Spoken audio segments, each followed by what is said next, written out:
I am 100 years old, and everything you think you know about me is a lie. Yes, you heard me right. For 80 years, I smiled at people, raised a family, celebrated birthdays, hugged my grandchildren, while hiding a truth so heavy it nearly broke me 1,000 times. My name is Margaret Collins, at least, that's the name you know. But it's not the name I was born with, and it's not the life I was meant to live. I was born in 1926, in a small town in Ohio, where everyone knew everyone, and secrets had a way of finding sunlight. I was just 20 years old when my life changed forever. It was the summer of 1946. The war had just ended, and people were finally learning how to smile again.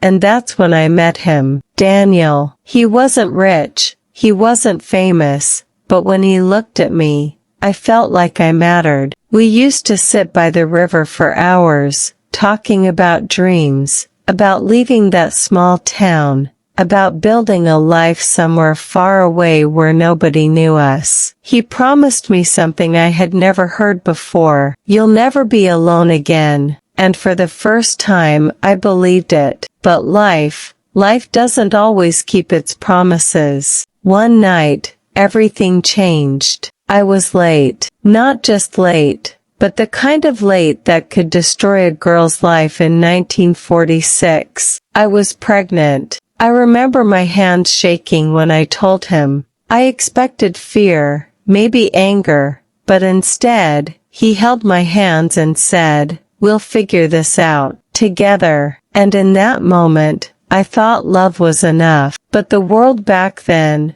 it was cruel. When my parents found out, I saw something in my father's eyes I had never seen before. Shame. Not concern, not love, just shame. My mother wouldn't even look at me. Within days, my life was no longer mine. Decisions were made without me. "You're leaving," my father said. "No one can know." I begged them. I cried. I told them I loved him. But love didn't matter. Reputation did. And then, they broke me completely. "Daniel is gone," they said. Just like that. No goodbye. No explanation. Gone.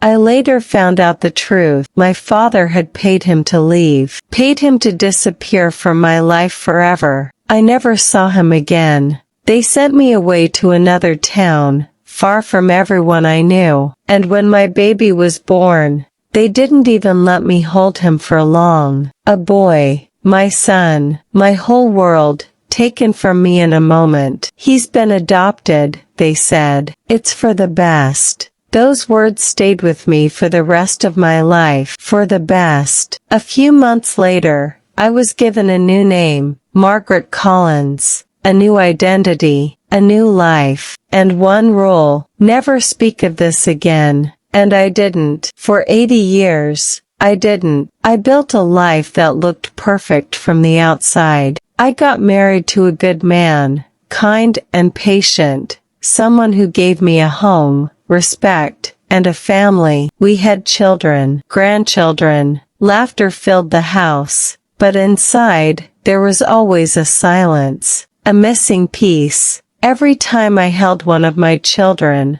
I thought of him, the one I lost. Every birthday, I wondered where he was. Every night, I whispered his name, a name no one else knew. I lived two lives, the one people saw, and the one I buried deep inside me. Years turned into decades. The world changed. People changed. But my secret stayed the same. Until last week. I turned 100. My house was full of laughter. My family gathered around me, celebrating a century of my life. Someone asked me, jokingly, "Grandma, what's your biggest secret?" Everyone laughed, but I didn't, because for the first time, I realized something.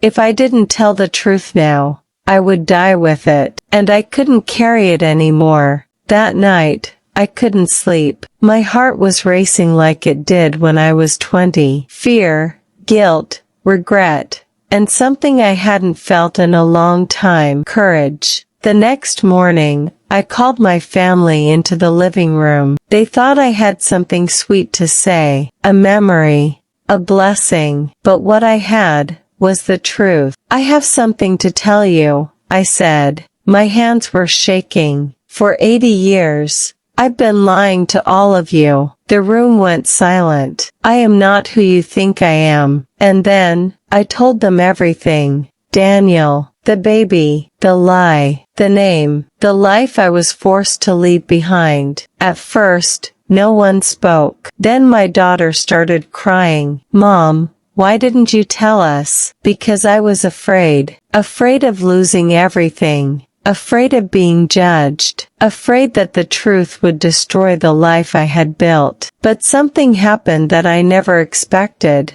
They didn't turn away. They didn't hate me. They came closer. My grandson held my hand and said, "You don't have to carry this anymore." And in that moment, after 80 years, I felt something I had never felt before. Freedom. A few days later, something even more unbelievable happened. We found him. My son. After all these years, he was alive, living his own life, with a family of his own. When I saw him for the first time, my heart stopped. He had Daniel's eyes. The same eyes I had spent a lifetime trying to forget. I didn't know what to say.